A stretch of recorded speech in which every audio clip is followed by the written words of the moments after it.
Good evening, everyone. May peace and blessings be upon you all. Thank you for having me in this auspicious gathering. It's an honor, a pleasure to be with you all. And I pray that our objective to bring peace in the world, prevent religious persecution, that this is at least a drop in the ocean that is needed to eradicate our world of this problem. Just to briefly tell you, what Majlis Ash-Shura and, the work that I've been doing in terms of kind of religious awareness and to leveling the playing field, at least at home, where in New York, I went to school here, elementary school, junior high school, and throughout all those years, I ate peanut butter and jelly sandwiches, right? Because I couldn't eat any of the other food there. It wasn't halal. Fast forward 20, 25 years, and I had the honor, the privilege of going back to my very own junior high school, ISU-38 in Jamaica, Queens, and certified their kitchen to serve halal, their staff to be trained in serving halal food. And now, it's a comforting feeling to know that if my child or if any of my friends, their children are going to that school, that they would eat the same food as everyone else. So, that's just something that Majlis Ash-Shura in New York is doing, and that's what I'm a part of there, among various other projects that are happening. On this topic of religious persecution, I'd like us to just kind of understand how broad this problem is, how vast it is, and it's all over the world, and it exists in different forms. If you can talk about the Boko and the Haram, which is the terrorist organization that's labeled, who persecute Christian Nigerians simply because they're Christians, right? And they deprive them of their civil liberties and their rights simply because of the faith that they practice. And you move on to the Rohingya Muslims who have been displaced. We're talking about 700,000 Muslims and also Christians and other faith included in that, from a region simply because of the faith that they practice or deeply the ethnicity that they're coming from. And it has been coined as a genocide and an ethnic cleansing where these people are now coming to Bangladesh, 700,000 of them coming into a country that's already overpopulated. You go to China and the communist regime where 1 million Uyghur Muslims have been put into camps, right? And they are brainwashed daily and prevented from practicing their faith, reading the Quran if they wanted to, and completely depriving them of their rights to engage with their family members and have just civil liberties. And you move on to Palestine and Muslims or even Christians that are there.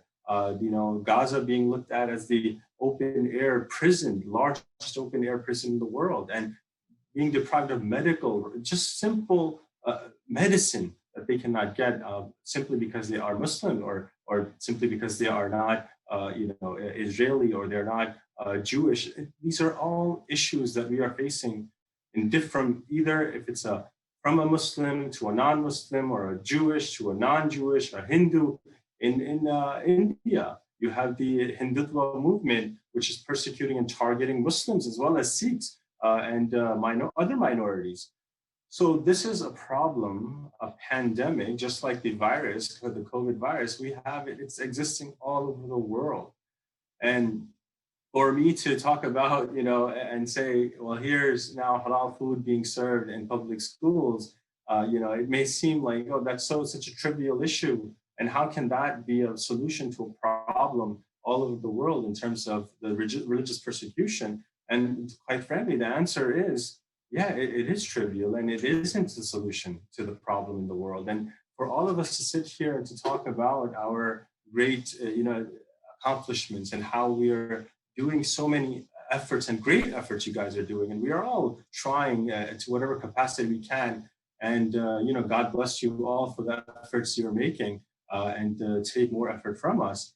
But the fact of the matter is that we need to come together to address a problem at its core, at its root.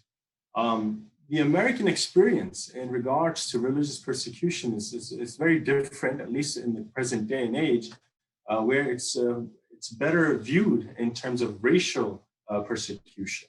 And that's something that I'm probably not the best person to talk about. And a Black man or woman, having gone through the 3-4 centuries of persecution, would be able to explain the systemic racism that exists in our own country, in Nassau County, right? Nassau County, one of the most affluent counties in the country.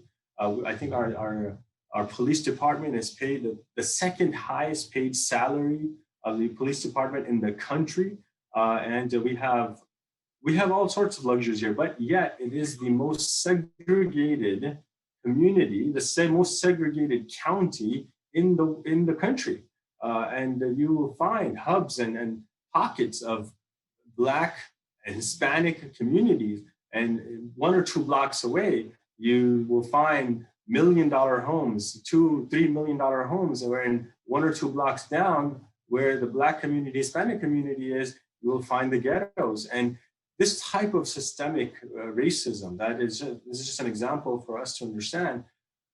We have a deeper problem, deeper issue, and it stems from my rights over yours, and what I value as my identity, and how I wish to dominate you in terms of what your identity is. As we were talking about the othering, and the solution to the problem is not saying that, oh, we're all the same, because that's denying reality. No, we're not the same. We are different. And we come from different historical backgrounds. We come from different ethnicities. We come from different statuses, different races. We're different faiths. But to accept, right? That's what, first we acknowledge that we're different, then not to ostracize, not to put others down or to persecute based on what is different, but to begin a process of appreciation, a recognition, an appreciation of the other individual. And that's something that we need to work on together. And that's not going to happen simply by us sharing these few words. And it's a great start and appreciate it. But by us targeting the political problems that we're having in our own country before we start talking about what's happening in Egypt or Palestine and Israel or India or China or Uyghur, in Bangladesh, of the Uyghur Muslims that are being displaced there. We can talk about all those things, but we have our own problem here. And one persecution is only another flip side of another persecution. We may not experience religious persecution in the United States, but we have another form of it, which is the racial persecution.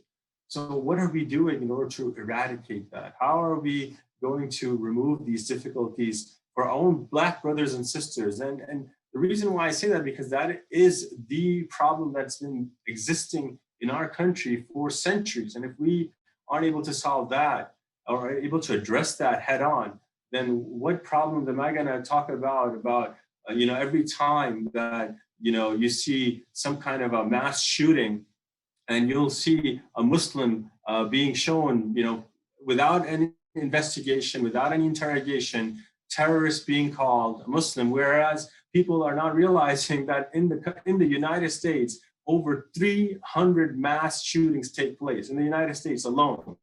Every year, close to 300, and we only come to know of 2 or 3 of them because they happen to be Muslim. I mean, this is something that's important. What is the source of that? And that is our media, that is our politics, that is our government, and we need to address that. We need to figure out how to engage with this policy, how to reform this policy, how to work on the media, create a new media if needed. And we need to do it together. But if we're not able to work on these platforms and we're not able to agree and say, there is a problem with the media and we need to come up with a better media. And there is a problem with our politics and we need to take a hold of these politics. And there is a problem with our policies and we need to revamp these policies. If we're not willing to do that, because that's the core, that's the center of the problem, then we can continue to do our efforts and they may be that drop in the ocean, but we will have a very, very long way to go. And it's going to take a very, very long time before we get anywhere. Thank you for your time.